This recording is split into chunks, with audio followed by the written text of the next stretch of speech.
দার্জিলিং লোকসভা কেন্দ্রের জয় পরাজয় এবার সমতলের দিকে। চোপড়া প্রায় 1.5 লক্ষ ভোট লিড করবে তৃণমূল মনোনীত প্রার্থী গোপাল লামাকে, এমনই মন্তব্য করলেন চোপড়া পঞ্চায়েত সমিতির সহসভাপতি ফজলুল হক।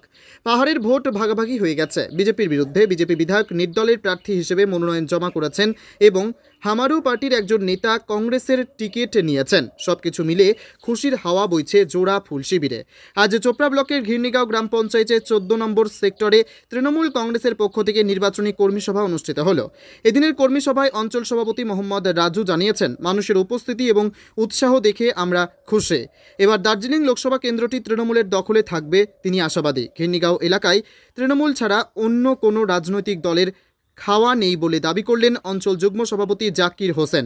এদিনের কর্মসূচিতে উপস্থিত ছিলেন ব্লক নির্বাচনী কনভেনার তাহের আহমেদ, পঞ্চায়েত সমিতির সহসভাপতি তথা ব্লক তৃণমূল কংগ্রেসের সহসভাপতি ফজলুল হক, অঞ্চল সভাপতি মোহাম্মদ রাজু, অঞ্চল কনভেনার আইনুল হক, অঞ্চল যুগ্ম কনভেনার শাকিমুল ইসলাম, অঞ্চল যুগ্ম সভাপতি জাকির হোসেন, সেক্টর কনভেনার জহিরুল ইসলাম, শিক্ষা সেলের ব্লক সভাপতি মমতাজুল ইসলাম, বিনোদ রায়, গায়ত্রী বিশ্বাস, বাবুল হোসেন সহ অন্যান্যরা।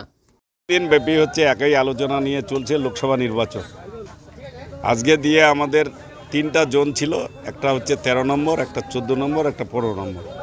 আজকে মাঝখানে 14 নম্বরটা বাদ ছিল, দলুয়া এই এমএসকেতে করার কথা ছিল। আজকে স্কুল চলছে, আমরা সংবিধান এবং নিয়ম মানি। স্কুলের বাইরে এখানে টেন্ট টাঙ্গিয়ে আজকে আমরা এখানে করলাম, দলুয়া এই টাওয়ারের পাশেই।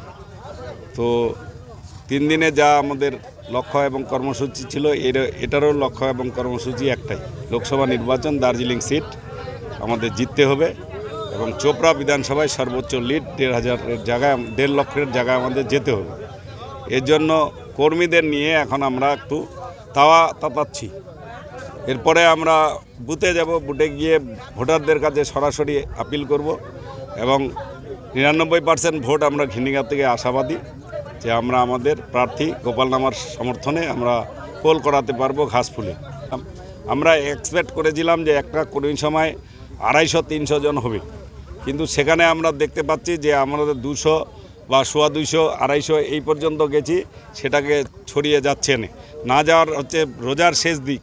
এই রোজার শেষ দিকে বাজারঘাট পয়সা করি জোগাড় যন্ত্রণা আছে, গরিব এলাকাগুলো আছে, আমরা চাপে নিয়ে যাচ্ছি না। আমাদের আত্মবিশ্বাস আছে, কর্মীরা ঠিকই আছে, আমাদের বুথগুলো ঠিক আছে এবং কর্মীরা ঠিক রোজার পরে ঘর থেকে বেরিয়ে এসে নির্বাচনের কাজে সবাই ঝাঁপিয়ে পড়বে। চোপড়া বিধানসভা অবশ্যই জয়ী হবে, আমাদের সেটা অঙ্ক করে আমরা হাঁটছি। এবার আপনাদের মিডিয়াকে একটু খবর নিতে বলবো পাহাড়ের, যেটা গত 2019-এ ভোট ছিল এবং তার মানে ছিল স্ট্যাটাস বা মানে যে লজিকগুলো নিয়ে তারা ভোটটা করেছে। এবারে কিন্তু পাহাড়ে সেটা নেই। আপনারা জানেন পাহাড়ের একজন হচ্ছে বিজেপির এই বিধায়ক, তিনি নির্দলে দাঁড়িয়ে গেছেন। পাহাড়ে এবারে যারা হামরো পার্টির ছিল তিনি কংগ্রেসে দাঁড়িয়ে গেছেন। তাহলে এবার পাহাড়ে যারা হচ্ছে তামাং যে ছিল, সে তামাং এখন কোন দিকে ভোট কাটবে জানি না। সে আজকে ওই বিমল গুরুং এদিক থেকে ওই দিক যাচ্ছে, তার কোনো নিশ্চয়তা নেই। তাহলে আজকে পাহাড়টা থিতিবিতি উঠে গেছে আর সমতলটা আমরা অটুট আছি। তাই চোপড়ার থেকে শিলিগুড়ি যে ভোটটা আমরা দেব, আর পাহাড় যদি 2-4টা জায়গায় হেরেও যায়, তাহলে আমরা সমতলে ভোট দিয়ে এখান থেকে লিডটাকে ওদের ডাউন করে দিয়ে আমরা লোকসভা কেন্দ্রে জয় পরাজয় সমতল নির্ণয় করবে, এইটুকু বাস্তব।